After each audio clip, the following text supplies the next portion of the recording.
What's up, YouTube? Welcome back to Threaded Social Club. I'm Yash. And I'm Jess. We make videos about reselling pre-owned clothing, a lot of vintage clothing on Poshmark and eBay. If this is your first time here and you want to learn how to build a clothing resale business, what brands to sell, what brands not to buy, start now by subscribing and clicking the bell so you don't miss anything. We're taking you through another pretty nice Goodwill Bins haul today, and we're getting started right now. Before we get started on the haul video, I want to go through the new features that Poshmark released last week. They updated their app with a SKU field, a cost field, and then they have a free form field where you can put any additional notes or whatever you want. Oh, they didn't have SKU before? No, they didn't. And that's one of the things that I asked for the hackathon at PoshFest. And when they announced it, I was super happy and I couldn't wait to use it. So when it came out last week, I immediately tried to use it and I was super disappointed. So both the SKU field and the cost field are pretty much unusable for us because our SKU is kind of long and you can only put so many characters in there. So it cut Wait, there's a character limit? Yes, so it cut the SKU off. How many characters? I like don't, 10 or something? Yeah, something. Not more than 20. No. Yeah, and that's weird. Yeah, it was. And then the cost field, you can't use a decimal. So apparently, you're supposed to round up or round down, but that's not very accurate when you're trying to scale your business. And yeah, if you think about it, if your item costs $1.49 and you round it down to $1, you're off by 33%. Yeah, and if Posh eventually decides to make something where you can get those numbers and put them into a report or whatever, right, your numbers are going to be off. So it's useless, and it actually would actually be detrimental because you wouldn't have any idea what your cost is. So I was talking to Yash about it, and he has a little workaround that we've used, and maybe it'll be helpful for you if you guys want to use the cost field. Yeah, it's not perfect. I mean, there's really only two options if you want to use the cost field. You can either round up or down to the nearest dollar, which I don't suggest, but it has the second option has a drawback, and the second option is put all your costs in cents. So if your item costs $1.61, put 161, and then just make a mental note or write a note down somewhere that tell everybody on your team that everything is in cents. The problem with that is if they ever build on that field and add additional features like giving you a report or showing your profit, which I actually doubt they're ever going to do because just how much we had to, everybody, not just us, had to push them to add the SKU in the cost field. I doubt they're ever going to do this other reporting stuff, but if they do, then your numbers are going to be really wacky looking and you're not going to be able to use the report provided by Poshmark. So what did we decide we were going to do? We're going to put it in cents? Yep, that's what I've been doing. So at least then you can capture, 2 decimal places. So not perfect, but better than not having a decimal. Yeah, I guess. Then I use the freeform field to put the entire SKU, and then I use the SKU field to just put the item number. Yeah, so the SKU field really isn't useful. Not for us. I mean, if your SKU is smaller, I guess, but we like putting information in our SKU that's helpful, like the item number, the date that was listed, and who listed it, because we have different people listing for us. So that helps us identify quickly when the item was listed and who listed it. So everybody that works for us we use an app called Knack to manage almost all of our data. Yeah. I'm a huge spreadsheet nerd, but I recognized pretty early on, when we were selling books, that spreadsheets would be sort of untenable way to manage your business data. So we might do some videos in the future on how to set up your clothing shop, the sort of the back end of your clothing shop, the back office, so to speak. Basically a database of all your inventory. Yeah, database of all your inventory, all the people that work for you, We use it to, I think we might use a different form when we are hiring people. They fill out their, Yeah, that's different. But we keep track of all of our receipts, all the purchases, yeah. and next. So, yeah.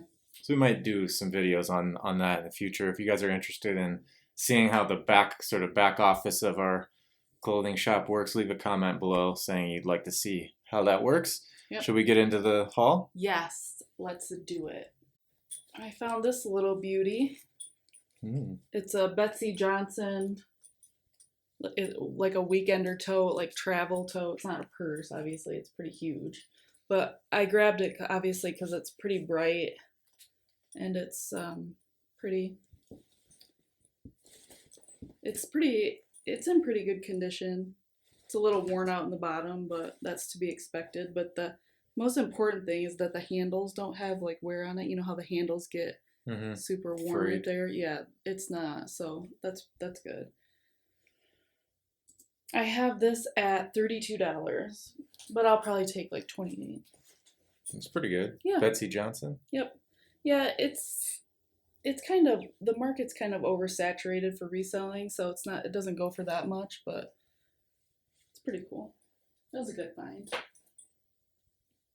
There's a ton of them on eBay and Poshmark. Oh yeah, yeah.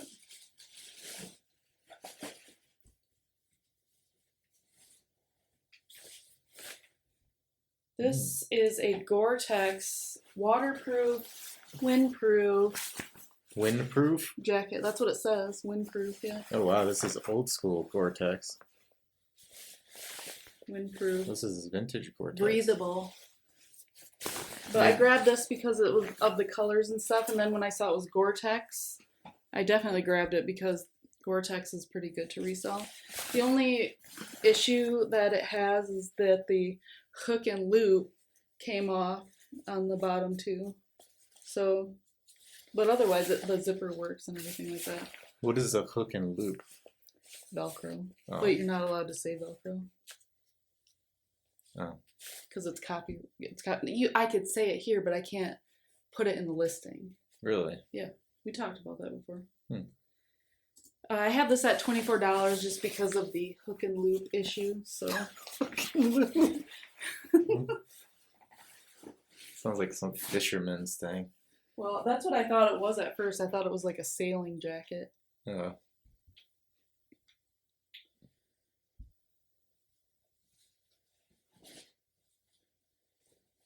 Next up, vintage acid wash Gitano jeans, and I think these are men's, which I've never personally found any vintage acid washed men's jeans, but I'm pretty sure they're men's because the size is 36 L long, 36 long. And they are on the inside it says mountain unit. And then it says patrol on this patch right here, so I don't know. And then you see it has the detail right there on half of the thing. That's kind of cool. Yeah. The only issue with these is that there's a hole right there that was patched, but that's not that big of a deal, you know. So I have these at $42 just because I didn't see any comps, and these super old vintage acid wash jeans go for a lot, so we'll see. Nice. We'll see how it works out for us. If I have to lower the price, I will, but I just thought since there was no comps that I would start it out a little bit higher. Yeah, hopefully we'll start doing sold videos in the next couple weeks here. Oh, you know, one thing that would be helpful is most of you guys probably already know the rate at the Goodwill bins it varies depending on location. For ours, it's $1.29. So what did we figure out a pair of jeans weighs about how much? A little over a pound or. So these jeans that we showed you are probably like no more than $1.50. Right. Almost all these pants we're about to show you here are probably even less than that. They're probably like $1.30. Yep. So these are Scotch and soda pants. They have like a tribal print on them. They're like a chino. They're not jeans. They are called Stewart. That's the cut. I almost bought a pair of these in something like this when I lived in New York, Oh yeah. and the original retail price is like $199 Yeah. for pants like these. Yeah, we've actually sold a pair of Scotch and Soda denim pants that had this like same tribal print on them, and they were black, and the print was like gray. Those were super cool. Yeah, I remember those. Yeah, but upon checking these just yesterday, I discovered the zipper's broken. Oh. Maybe we can take. That's probably worth taking to a tailor. I don't know. It might be, but it's disappointing. If they would fit me, I would wear them. So that was a mistake. I missed that. These I don't know if it's a mistake if they go for a lot and it costs $10. It's missing the button too, but the zipper works. So the only thing that needs to happen is the zipper. This part needs to get sewn back on. I probably could even do it. Maybe. Yeah, I don't think that's a big deal. So I think that's worth investing at least up to another $10. Yeah, maybe we'll see. Because the ones that we sold before, I think we sold them for like 40 or 50, didn't we? Yeah, and they went fast, so I kind of feel like we could have priced them higher. Yeah, I don't know how. I don't think they went that quickly. But anyways, I'll have to. You can check. I remember them going pretty quickly. This is a Harley Davidson tank top. Sturgis 2013. We usually pick up Harley stuff if it's reasonably priced. I have this one at $28, but we'll probably take $24. This is pretty cool. This is a Woolrich flannel. And you see it has the moose design and a little tribal print there. It's a XXL, so that's cool. The bigger sizes sell pretty well. So I have this one at $38.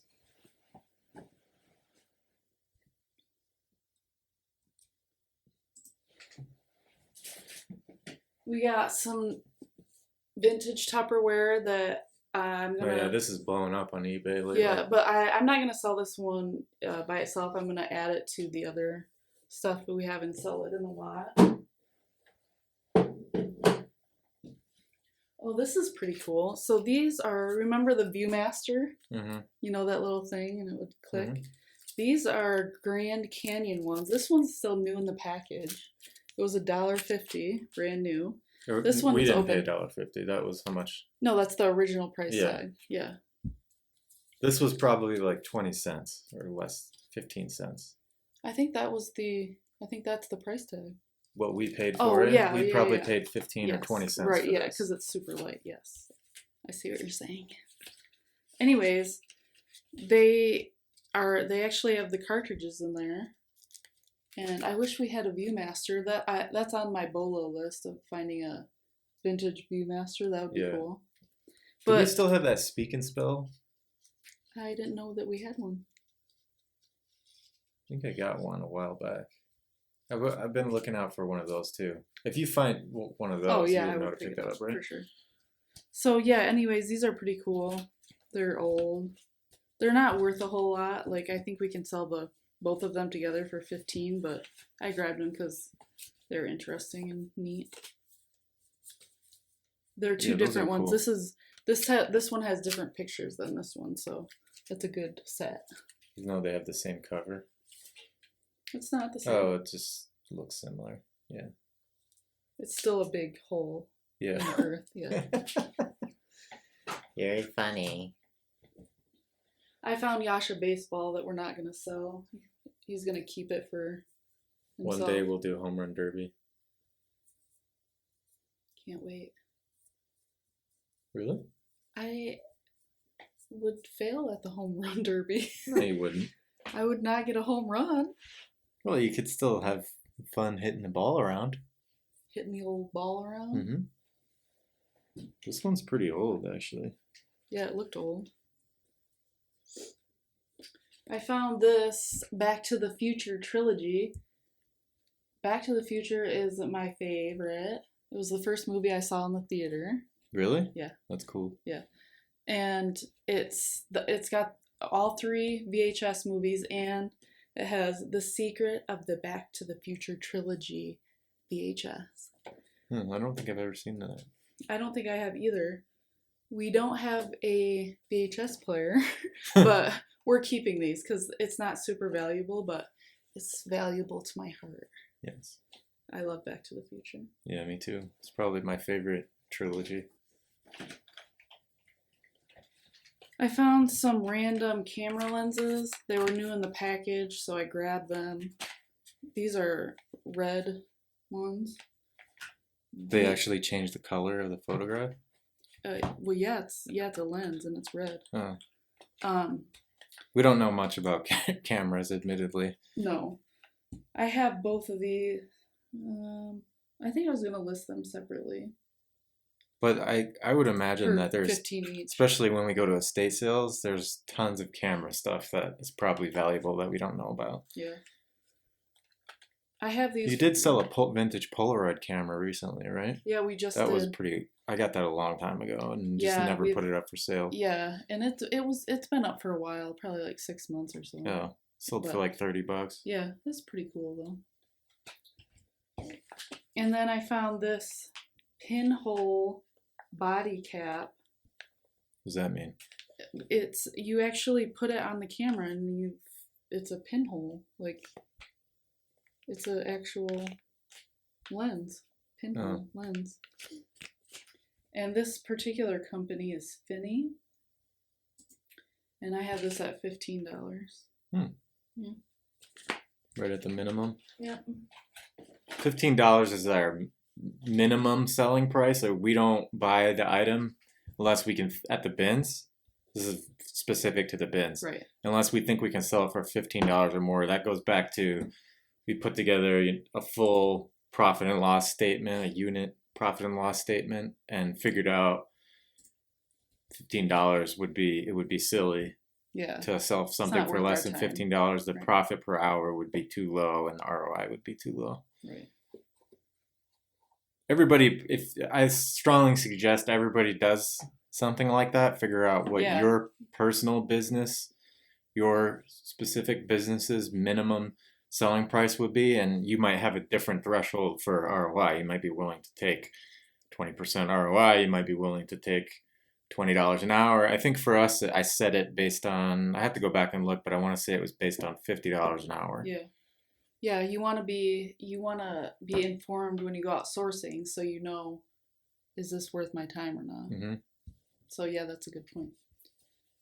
But then the other thing that we learned is some of the stuff we started passing up because we were like, oh, we can't sell this for 15. But then we'd find like 5 like Nike dry fit shirts that aren't like super fancy ones, just solid short sleeve ones. If you find 5 of them and they're all right next to each other, and it's going to cost... Yeah, that's a bundle. Yeah, it's going to cost like... Especially if they're the same size, bundle. And those are super light. Yeah. So 5 Nike dry fit shirts is probably like less than $3 or something at the bins. Probably. So you could think about that as one unit. Yeah, exactly.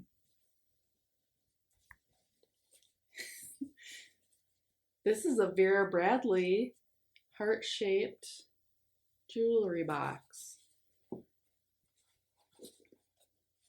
Is that a stain or is that the color? Oh, no, that's the color. That's the color, yeah. It's all over. I bet Olivia tried to take that. No, she didn't. It's called Camellia. That's pretty nice. Yeah, it's cute. Does this one open up too? Yeah, it's a little... It's a little trap door. Yeah, a little one. And it's got place for rings.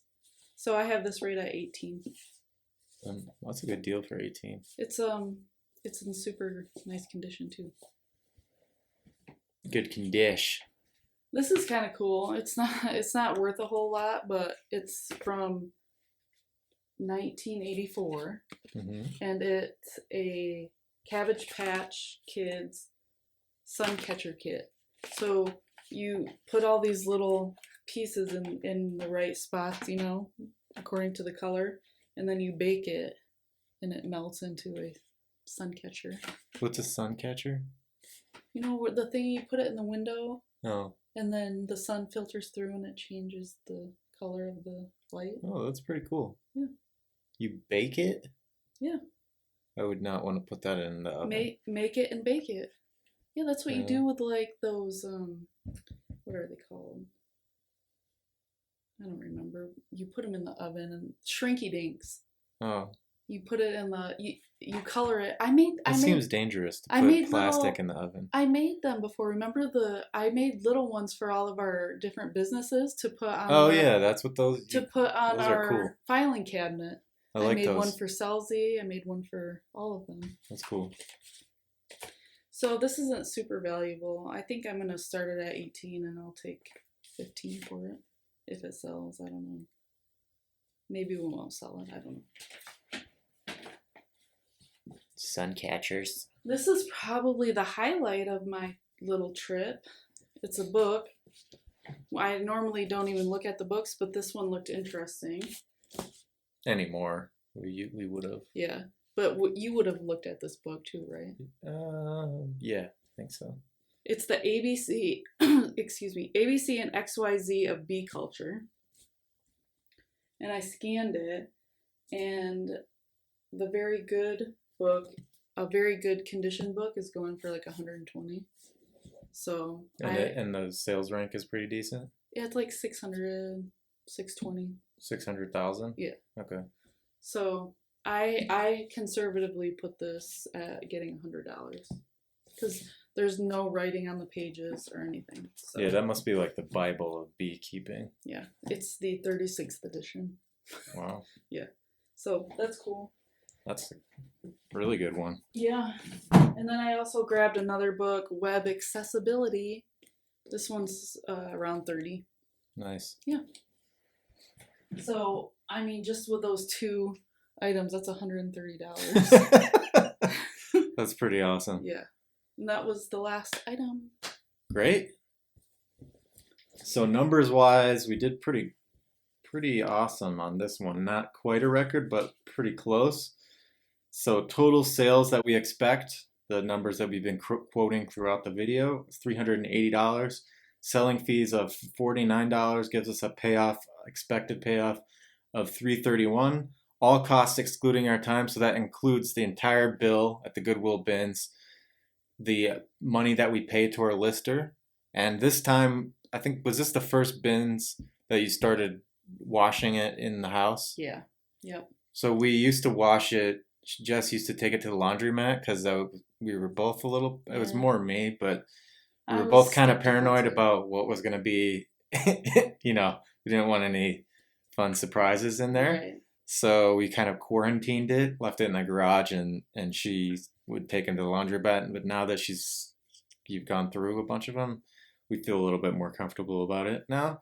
So that didn't really cost that much. It was like, less than $3 to $4 on each haul that we did, but it still saves a little bit of money. Yeah, it's also time consuming. Yeah, it more saves on the time when we look at the other way that we look at profitability. It's because she can do something else while it's in the washer or dryer. So $47 total costs excluding our time, gives a net profit of $284. We put in or expect to put in 3.2 hours of total work of our time. So 284 divided by 3.2 gives us $90 an hour. That's pretty good. We'll do that all day long. And then when we look at the other way, we look at profitability, which is the ROI method or the outsourced method. How much would we have to pay to replace that 3.2 hours? We'd have to put in about another $60 to replace our time, and that is mostly sourcing, pick, pack, and shipping, and then the laundry time. So if we hired somebody to do all of that, then that would cost about $59, bring our net profit down to $225, bring our total investment up to $106, and that would give us a ROI of 213%. So even if we get rid of ourselves from the equation and pay somebody to do the things that we did here or still have to do, we would still be above 200%. So if you guys haven't already, check out the giveaway details video when we break 100 subscribers.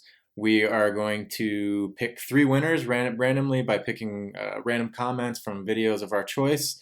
Each of those winners gets to pick 2 items from that haul video, and then also check out the trivia contest game. I think there's still 2 questions out there that if you answer them, you can pick 1 available item from that haul. And I think the giveaway, the 100 subscribers giveaway haul, we're holding all of that stuff. Yep. So all of it is available. The trivia contest game, some of that stuff might already be sold. So make sure you check those out. This was a lot of fun. As always, hope you guys enjoyed it. If you did, make sure you give it a huge thumbs up down below. Keep watching the channel. We got a lot of great content, so you can keep following along with our adventures and learn about the latest happenings in the world of Poshmark and eBay. One video for you right here. Another video for you right here. Make sure you smash that subscribe button. Help us get to 100 subscribers to unlock that giveaway. And we'll check you out every Wednesday and Sunday. Love y'all. Love y'all.